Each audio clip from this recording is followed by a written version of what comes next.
अ, नमस्कार, मैं मंगला प्रसाद मौर्य। आज हम एक ऐसे फार्म पे हैं जो एक कृषि की दृष्टि से मिसाल है। यहाँ हाईटेक खीरे की खेती हो रही है। और जब हम बात करते हैं युवाओं में पलायन की, गाँव से पलायन करके युवा शहरों में जाते हैं, अपनी करोड़ों की संपत्ति, अपनी करोड़ों के खेत छोड़ के, जिनके पास 4-4, 5-5 एकड़ की खेती है, वो छोड़ के चले जाते हैं। जबकि मात्र 1 एकड़ में अगर वह व्यवस्थित ढंग से पॉली हाउस के माध्यम से खेती करें, तो निश्चित रूप से जितना उनका पैकेज होता है, उससे ज़्यादा का उनका इनकम हो सकता है।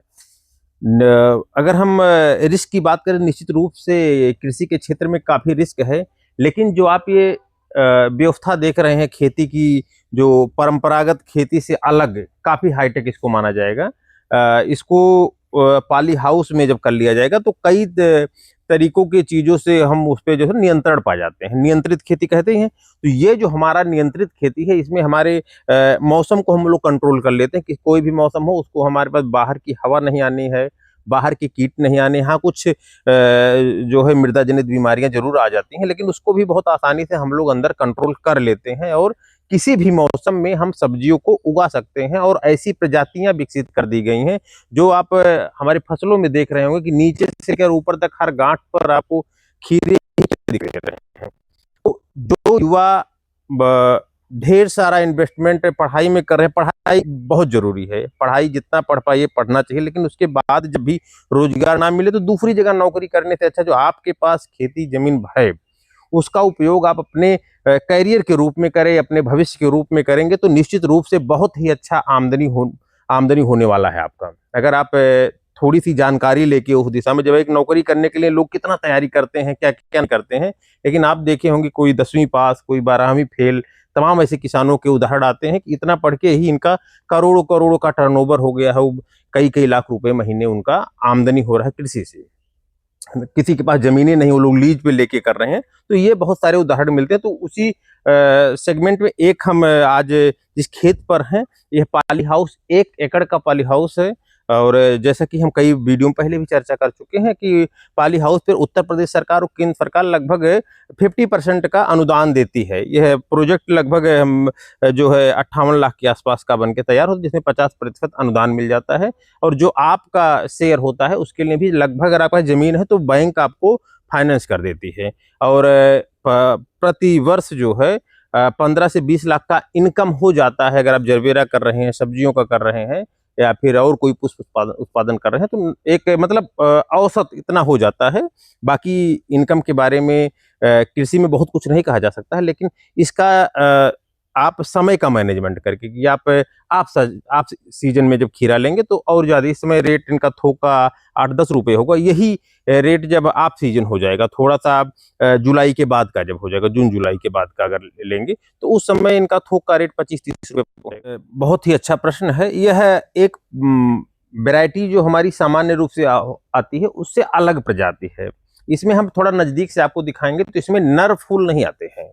सभी जगह केवल मादा, मादा की मतलब जो नीचे फल का आकार लिया होता है, और नर पे केवल जो है नर रहता है। ये नीचे जो फल का आकार है नहीं रहता। इसमें देखेंगे सभी गांठों पर 1 से 2 फल, लगभग सब में 2 फल, किसी में 3 भी है, तो एक गांठ पे 2 फल आएंगे। ये इस जैसे होता है कोई भी फल बनने के लिए पॉलिनेशन यानी परागण और निषेचन की जरूरत होती है। इस प्रजाति में यह टर्म होता है, वनस्पति विज्ञान का टर्म है, विज्ञान का टर्म है पार्थिनोकार्पिक, यानी विदाउट पॉलिनेशन फर्टिलाइजेशन फल का बनना। तो बिना पॉलिनेशन और फर्टिलाइजेशन के फल का निर्माण हो जाता है। इसकी जो पहचान है, सामान्य खीरे जो होते हैं वो थोड़े से खुरदुरे होते हैं। यह देखिए पूरा हरा रहेगा, एकदम चिकना रहेगा, एकदम चिकना रहेगा। यह इसकी पहचान है, क्योंकि इसमें जो है पॉलिनेशन और फर्टिलाइजेशन नहीं होता है। तो इसके फायदे क्या हैं? एक तो ये होता है कि आपका देखने में खूबसूरत होता है, उत्पादन ज्यादा होता है, पॉली हाउस के लिए बहुत ही अच्छी प्रजाति होती है ये। और इसमें चूंकि पॉलिनेशन और फर्टिलाइजेशन नहीं होता, इस वजह से इसमें अगर पॉलिनेशन नहीं होने की स्थिति, मान ली कीट कम रहते, तो वो जैसे 100% जो आपके मादा वाले फूल आते हैं उसमें सभी में फल बनता है। थोड़ा 1-2% का छोड़ दिया जाए तो लगभग सभी में फल बनता है और इसका पौधा ज्यादा दिन तक चलता है और तेजी से ग्रोथ भी, देखिए ग्रोथ तेजी से हो रहा है और सभी पे आपका फल, सभी जगह फल पूरा दिखाई देगा।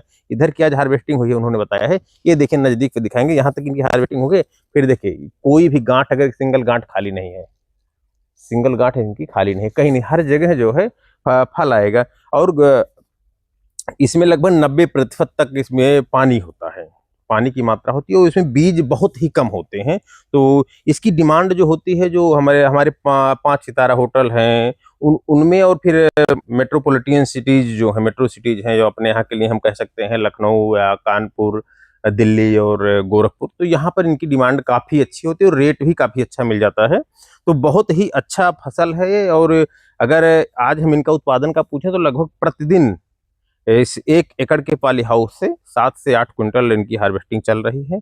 आगे भी इसको थोड़ा सा और तेज करेंगे क्योंकि अभी ग्रोथ तेज हुआ है, तो अभी उत्पादन और भी अच्छा होने वाला है। तो जो भी किसान भाई या युवा खेती में अपना भविष्य आजमाना चाहते हैं तो पहले जाके देखें और सीखें। अगर एक छोटी सी नौकरी पाने के लिए बहुत कई कई डिग्रियां लेते हैं, कितने दिन रह के पढ़ते हैं, तो खेती के लिए भी जहाँ खेती हो रही है वहाँ सीखना चाहें, उसके बारे में जानकारी लें। और यूट्यूब की जानकारी ही जो है आपका सफिशिएंट नहीं है, आप इन हैंड ट्रेनिंग कीजिए, जहाँ भी जाइए थोड़ा उससे जुड़िए। जब तक आप उससे जुड़ेंगे नहीं, केवल और केवल ये सोच लीजिए कि हम यूट्यूब देख के या फिर चैट जीपीटी के माध्यम से हम अच्छा खेती कर ले जाएंगे, तो ये संभव नहीं है। जानकारी लेना बहुत ही आवश्यक है और जब आप जानकारी लेके इंटरेस्ट के साथ इस फील्ड में आएंगे तो आपका जो आय होगा वो तमाम पैकेजों को पीछे छोड़ते हुए आपको कृषि के क्षेत्र में नाम भी बनाएगा। और आपका स्वास्थ्य की दृष्टि से जो लोग खेतों से जुड़े हुए हैं उनका स्वास्थ्य आप देखेंगे और लोगों से बेहतर होता है, क्योंकि उनको समय से जगना है, मेहनत करना है और उनको जो खाने पीने की जो चीज़ें मिलती हैं वो काफ़ी अच्छी और फ्रेश मिलती हैं। इस समय इसमें अलग से इंसेक्टिसाइड देने की आवश्यकता नहीं पड़ रही है, पूरा पूरा जो है नीम ऑयल से ही पूरी तरीके से कंट्रोल कर लिया। देखिए नीचे की जो पत्तियां होती हैं थोड़ा पुरानी जब हो जाती है, देखिए इसमें वो जो है वायु का संचार अच्छा होना चाहिए, वेंटिलेशन अच्छा होना चाहिए, थोड़ा हवा नीचे से जाए, थोड़ा मोड़ा हवा है तो अगर हवा का संचार अच्छा रहेगा तो पौधों में आपस में रगड़ नहीं होगा। जब रगड़ नहीं आएगा, जैसे मान लीजिए नीचे पत्ते, जब एक ढेर सारे पत्ते सट जाते हैं, थोड़ा सा हवा आता है या फिर इन लोगों को तोड़ने में ही जब इसमें रगड़ पड़ता, पत्ती पे जब रगड़ पड़ता तो वहां पर जो है इन्फेक्शन होने के चांस रहते हैं। तो कई तरीके का जो है इसमें फंगस वगैरह आ सकता था, तो इसको आसानी से जब इसको काट दिया जाएगा तो यहाँ अच्छा वेंटिलेशन रहेगा और चीजें पूरी रहेंगी।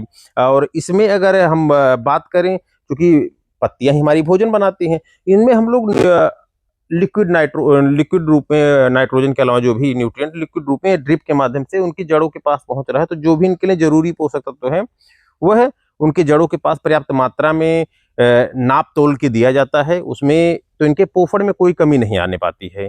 तो पत्तियां अभी काफी पर्याप्त पत्ते, क्योंकि पौधा बड़ा होता है पूरी तरीके से, पौधे के सभी पत्ते, हम अगर बेड पे नीचे करते, अगर स्टेकिंग ना होता, जो हमारा बांध के लटकाया गया है वर्टिकल फॉर्म में ना होता, नीचे होता, उस स्थिति में एक पत्ती के ऊपर दूसरी पत्ती चढ़ी रहती तो कई पत्तियां नीचे से खराब भी होती, फल की गुणवत्ता भी खराब होती। लेकिन इसमें सभी पत्तियां स्वस्थ हैं और ऊपर से नीचे तक अपना पूरा स्पेस पाई हुई है। निश्चित रूप से जब कोई अच्छी कंपनी अच्छा बीज बनाती है तो उनकी हाइब्रिडाइजेशन प्रोसेस महंगा होता है, तो बीज महंगा मिलता है।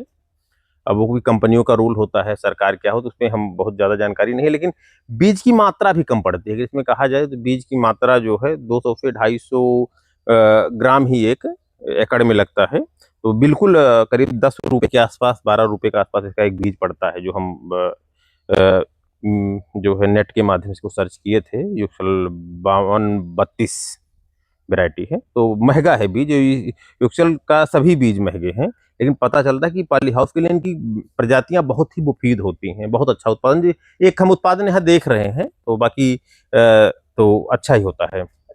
देखिए जैसे कि बता दिया गया, ये संरक्षित खेती है, इसके हम तापमान को कंट्रोल किए हुए हैं, इसमें बाहरी तापमान अंदर ना डिस्टर्ब करे, इसको काफी हद तक हम लोग कंट्रोल करते हैं। जरूरत पड़ने पे जो बताया गया है कि ऊपर जो फॉगर लगा हुआ है, तापमान ज्यादा होगा तो ऊपर से उसे भी चला दिया जाएगा, जिससे एक जो कूलर के का कंसेप्ट होता है कि ओस के रूप में फॉगर नीचे आएगी बूंदे, तो हमारा यहाँ वातावरण ठंडा हो जाएगा। तो ये तो वह है कि हम कंट्रोल कर लेते हैं पानी को, नीचे से ड्रिप के माध्यम से देके, ऊपर से फागर के माध्यम से देके उसको हम कंट्रोल कर। ऊपर नेट लगा हुआ, एक जाली यहाँ ऊपर लगाई जाती है, ये जो शेड नेट होता है जो ग्रीन वाला, चूंकि यहाँ व्हाइट कलर का, इस पे बाद में गेरू वगैरह जो उस पे स्प्रे कर देते हैं, जिससे और थोड़ा सा मोटा हो जाता है, तो वो भी जो लाइट की इंटेंसिटी है वो कम है, तो अंदर गर्मी कम हो जाती है, सनलाइट कम हो जाता है। तो ये तो हो गया, हम इसको तापमान को नियंत्रित कर लेते हैं, काफी हद तक फसलों के अनुकूल कर ले जाते हैं। इसके बाद दूसरा प्रश्न आपका है कि ये क्या नाम है, पॉलीथीन लगाने का, जो हमारी मल्चिंग हुई है। मल्चिंग से ढेर सारे फायदे हैं इनके, इसमें जड़ों का विकास बहुत शानदार होता है और नमी बनी रहती है। जो फर्टिलाइजर ड्रिप के माध्यम के जड़ों के पास जा रहा है उसका लॉस नहीं होता है, जितना जा रहा है वो सब नीचे बना रहता है। जो सफेद जड़ों का विकास होता है तो दूर तक से जो है न्यूट्रिएंट अपटेक इनका अच्छा होता है और वाटर एब्जॉर्प्शन अच्छा होता है। जो आप खरपतवार देख रहे होंगे, आप देख रहे होंगे अगल बगल एक खरपतवार उग रहे हैं, तो वहाँ पॉली हाउस पे इनको अलग मेहनत कराने की जरूरत नहीं पड़ेगी, क्योंकि निराई की प्रक्रिया के दौरान अगर इस पर क्या नाम है खुरपी लेके चलना पड़ता तो इनकी बहुत सारी जड़ें कटती, तो न्यूट्रिशन अपटेक में समस्या होती। तो ये बहुत ही अच्छा प्रोसेस है। जब क्योंकि ये पूरी तरीके से कंट्रोल कंडीशन में किया जा रहा है, तो निश्चित रूप से जो फसल आप देख रहे हैं इसे बहुत ही अच्छा जो है रिस्पांस आएगा, क्योंकि रेट इस समय थोड़ा सा कम है।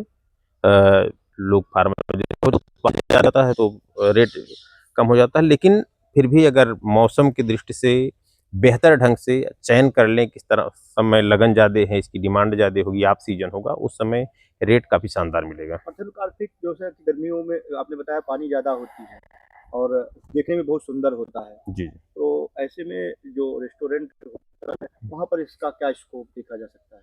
देखिए, इसका जो मुख्य रूप से जो डिमांड है वो मैं पहले ही बता दिया कि जो हमारे विकसित शहर हैं, मेट्रो सिटीज जो हैं या फिर अच्छे होटल हैं, वहाँ पर इनकी डिमांड ज़्यादा होती है। बाकी नॉर्मल लोग भी अलग वैरायटी की चीज़ें खाना पसंद, जैसे अभी तक हम लोग देखते थे क्या नाम है, कैप्सिकम का केवल ग्रीन कैप्सिकम, अब इस समय कलर्ड कैप्सिकम का काफ़ी डिमांड है। बाकी पॉली हाउस में ग्रीन कैप्सिकम की तुलना में ज़्यादा प्रयास कर रहे हैं लोग जो है कलर्ड येलो और रेड कैप्सिकम करने का।